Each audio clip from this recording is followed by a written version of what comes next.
Hi, everyone. Thanks for joining us. Tamara Brown, Paul Perillo, and Mike Dussault here to wrap up the Patriots offseason. Patriots just finished OTAs and mandatory minicamp. Mike, I'm going to go to you first. What is your biggest takeaway from the 4 on-field practices that we were able to see?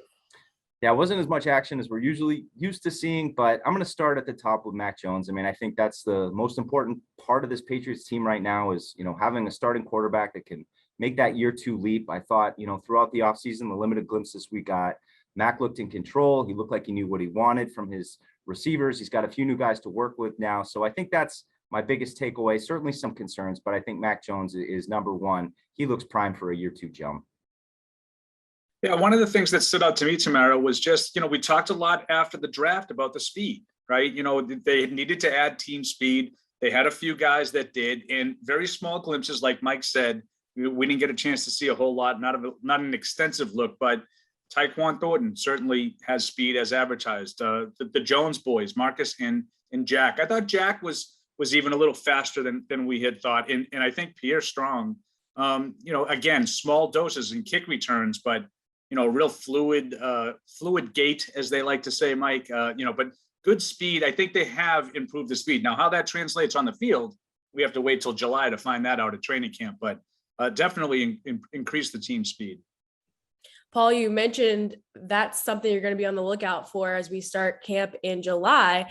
Another storyline that I'm looking at as training camp approaches is the musical chairs at the offensive line. Of course, we saw a lot of questions go to Isaiah Wynn in our media last week, but what do you guys think are going to be the big storylines heading into camp in July?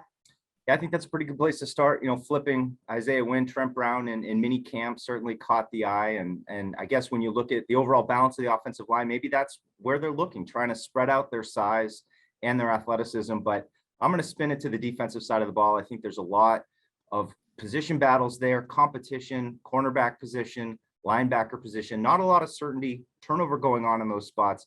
I think the competition in those particular positions is what I'm going to be most interested in once we get to training camp. Yeah, I mean, I agree with Mike, in terms of the offensive line. I'm going to ask Mike to block his ears now, because I'm going to tell you the thing that I've been most interested in from the start of the offseason, and I've done nothing has happened since to sort of allay my fears, and that's the coaching situation. And it's hard to sort of identify exactly what's going on. We did see both Matt Patricia and Joe Judge using some walkie-talkies or some sort of mechanism to try to relay the plays in to Mac Jones. But from afar, without knowing anything about anything, as I like to always say, I know nothing about anything.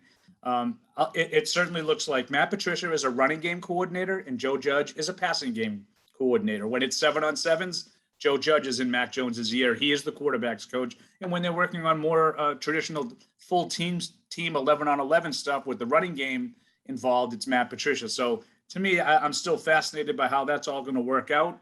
And again, another piece to the puzzle come July. Yeah, no question. I got to agree with you, Paul. I mean, it's certainly something. You can go now, Mike.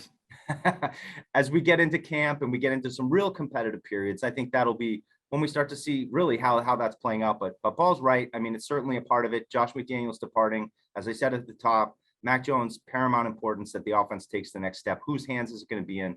We'll get a little bit clearer picture once we get into camp, real competitive periods, joint practices even, and then, of course, the preseason games. Hopefully we'll get some kind of sense, but you never know for sure, do you, Paul? No, and Tamara, I would add Mac Jones to that. He has really been hands-on in terms of the instruction and, trying to get the system implemented. They've talked a lot about, streamlining the situation. I don't want to call it dumbing down, but maybe changing some of the wording, maybe simplifying the wording a little bit. I still think it's what I've seen. It's still kind of the Patriots offense that I'm used to seeing, but they've all acknowledged there has been some change. And I think Mac Jones has been a big part of that in terms of the communication with the rest of the team. Paul and Mike, thanks so much for sharing your takeaways from the Patriots offseason. We'll be back with more in July for training camp. But until then, stay up to date with everything dealing with the Patriots in the next few weeks on Patriots.com.